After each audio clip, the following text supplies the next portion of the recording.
This is Mr. Snyder. Okay, we're going to get into it now with the green screen editing that we've gone through the editing process. Here's my project file. Now you'll see that I've got all kinds of holes here. I haven't really edited my project out because it's really your job to do so. So just remember, you're going to be editing your video clips and putting them in the appropriate places based on the markers at the top. Your titles are going to go where the titles go, over the backgrounds. You're going to create your titles and put them in the title bins to make sure that they're nice and conveniently located for you.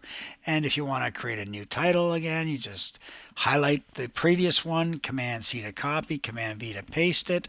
Change the name to The End. You're not going to use this though, The End. Okay, and then you're going to double click your titler. You're going to open it. Now look at, see, I've got title over title. That's because my play bar is actually looking at a title on the screen. So just move your play bar over to another blank red background. And then you can say Command A to select all that text, The End. And you're not going to use that, please. That's just a quick thing that I'm putting there, but the end is not really the way we want to end this. We want to say it something epic at the end. Center it up. There you go. Nice and centered. Good. Close it up. And then you would add it to the appropriate place based on the marker there on your project. And then you trim the end. There we go. Okay, so we've just added our last title. Now we're ready to start green screen editing. So how are we going to do that? Well, first let's take a look at what it's actually going to look like. This is a raw green screen clip with our subject in front of the green curtain. In this case, we shot Samir in the studio, but it doesn't have to be in the studio. It can be anywhere that you can get decent lighting and also hang a backdrop of green. Why do we use green? There's two reasons. Number one, it is the brightest color for an electronic camera to see, so it's easiest to differentiate from everything else. It's not close to face tones. Green is not really in face tones at all, so that we'll be able to separate those two colors nicely when we do our green screen effect. And then the more practical reason is most of us, if you look around your room right now, you'll see most of us don't wear green. It's just not a common color for us in our culture. Other cultures it may be. But in ours, we don't typically wear a lot of green, and it gives us more fashion choices for our host. In this case, he's wearing the Nike swoosh on gray. So those are the things you have to be careful of. And the main thing is when you're lighting it, you get separation between him and the background. Get him far enough away that we're not getting reflected green light back on his shoulders and his hair, because then you'll get a green fringe. And the other thing you want to make sure of is the lighting on the background needs to be as even across as it can be. Now you see these black lines, you see this black thing up here, that's called a flag. That's in the shot. We put it there purposely to show you how to deal with that in editing. Okay, and these black lines, as I say in the curtains, those will be a problem, but we're going to deal with those too. So this is the foreground image. We're going to cut him out. We're going to eliminate everything that's green and any of the garbage that we see here. And then we're going to put him over top of a background. What's a background? Well, let me show you. We've got several choices with this in our class. We have a subscription to something called Storyblocks, and we pay for the subscription so we can use their motion backgrounds as part of the green screen that we're editing.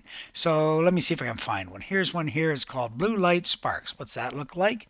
Double click it, and that's a background we could place behind him. So you'd see Samir here in front of this. Now you may say, oh, that's a little distracting and things. Yeah, we're going to try to deal with that, slow it down, blur it up, make it look good. But that's an example of what's called a motion background that goes behind Samir, who's the foreground. Here's a shot of Harsh. Now, Harsh is going to present a particular challenge for us. Watch when he looks up, right? Ooh, let me take it back just a few frames. There. See that green in his glasses? That could be a problem. Now, you're in grade 9, so we're not going to get too deep into how to deal with that, but we could deal with it through something called masking and garbage matting. We're probably going to just let it go and do the best we can. But if you're interested in learning how to deal with that on a more professional basis, let me know and I'll show you what we can do. Okay, so but I anticipate that's going to be a little bit of a problem because you see it's green. It's reflecting green back on some lighting in the studio, and we see greenish stuff in his glasses. So that green's kind of getting close to that green. It could cause a problem. Good. So what else we got here? Let's take a quick look. That's harsh. What do we got? There's Samir. Notice all the junk we got at the start of this. We're going to have to trim this clip just like it's any other clip. We got to get rid of that. When's this clip start? What's the end point? Bam, right there, right before he opens his mouth. That's the end point for this clip. We'll get into this when we get editing. Hi, I'm Plays Samir. all the way through, take it to the end. When's the out point? Look The back out at point is nerve-wracking day. right there. So you have to mark the in and the out just like you would with any video clip, and then you apply an effect. That's the process we're going to walk you through. We're going to do it in stages because there is quite a bit to it. Now, here's the important thing. Right now, if I was to add Samir's clips into this timeline, I'd have to move everything. And I don't want to do that because if I move this video, watch this, I'll click, drag and move. I've moved everything now to make space for where I can put Samir. But look what's happened. I've lost my reference points to all my markers.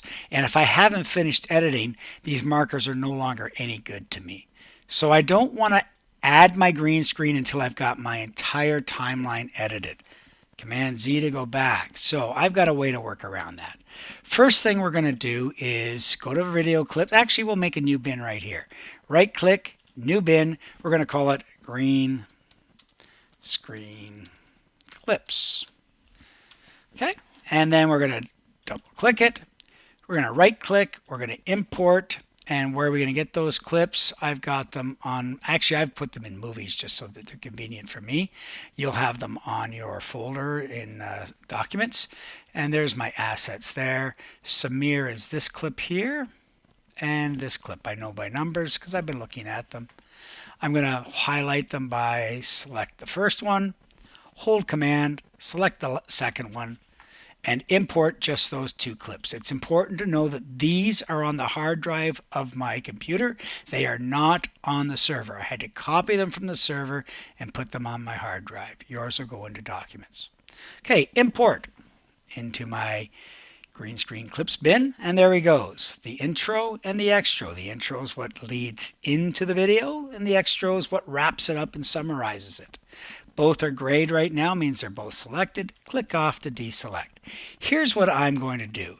If you recall in the past, we had sequences for you to choose from, to edit from, up at the top of the timeline. What I'm going to do in this case, and this isn't normally what you would do, but in this case it works because I don't want to move all of this stuff because I lose reference to the markers. So what I'm going to do is create a new sequence with our green screen clips.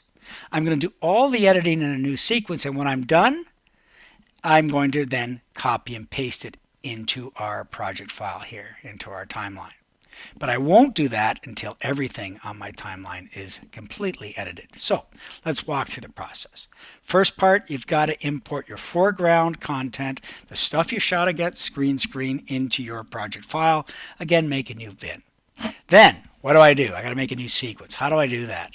Right click on the clip, and you're going to go, hey, look, right in the middle, new sequence from clip.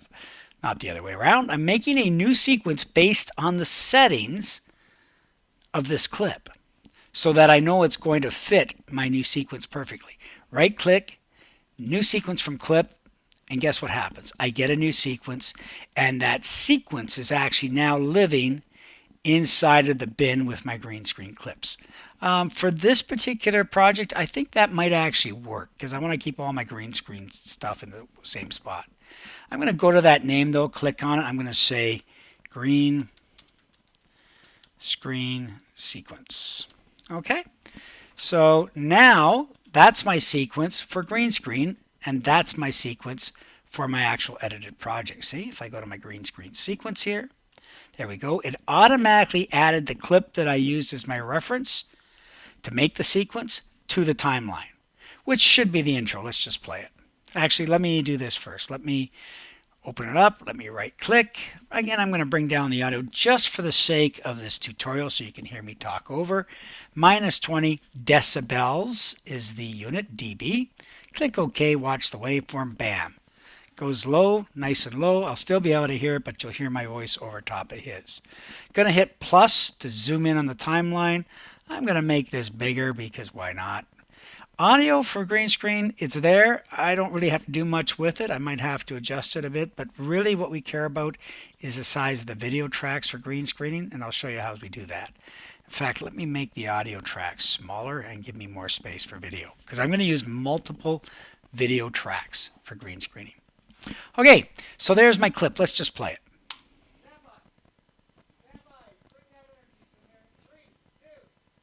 Hi. Okay, hi, there we go. So I can take it back just before he speaks, close his mouth, there we go. And I'm going to now edit right on the timeline. I'm not going to use the source monitor for this. I'm going to add, all it did was add it automatically when I made the sequence. I'm just going to mark my point with my play bar right there. I can see his mouth is closed. Nice. Click and drag the beginning, the end point becomes the endpoint that I marked in the timeline, and drag it all the way to the left using your arrow tool, your selection tool. Okay, so that's my endpoint. I did that endpoint selection right on the timeline. Okay, play it. Hi, I'm Samir. We all remember first day of school. Okay, good. And I'm going to go down to the end and pick my out point. 9 tech students take a look back at the nerve-wracking day. Bam. And give it a bit of a breath. Don't cut it too tight to the last word. For example, bam, that's too tight. If I trim that back for my out point, watch how abrupt the ending is. Bam, a little too tight. Let's make it a little more natural. Just stretch it out a bit. There we go, as long as he's not making a funny face. Bam, that's it. Good.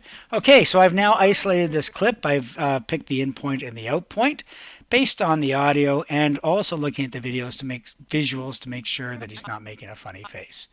Okay, so that's the first step. What do you think the next step is? Well, why don't we do the second clip too? So let's go now and add the extra to the timeline. Drag it down. Now these two are not connected. Remember, there's a whole video in the middle, about a minute of video. Stuff you've edited is in between it. So all I'm going to do now is go to the extra and trim it again. Hey, look, I can see audio. Remember that? You can see audio, not just hear it. That's all junk. That's just me directing him, getting a good performance, and I think he starts talking right there. That sure brought back a lot. Good. I'm going to give him a bit of a breath space again. There, close the mouth. There we go, little eye blink. Click, trim. There we go. I've trimmed the in point of the extra of the video. Hey, look at the audio. Thanks for joining us. Bam. Little bit of a breath. Trim it. Good. Now I've got my two clips isolated and I'm good to go.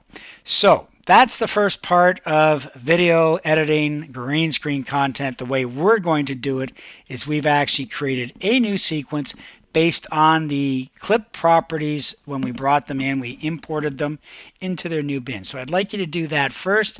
Get the clips into a new bin called green screen clips and make a new sequence based by right-clicking, new sequence from clip. It'll make a new sequence on your timeline. All that's going to be in there is your two clips for your green screen editing, and then make sure they're both added, trim them for in points and out points, and then we'll be ready for the next step of video editing for green screen.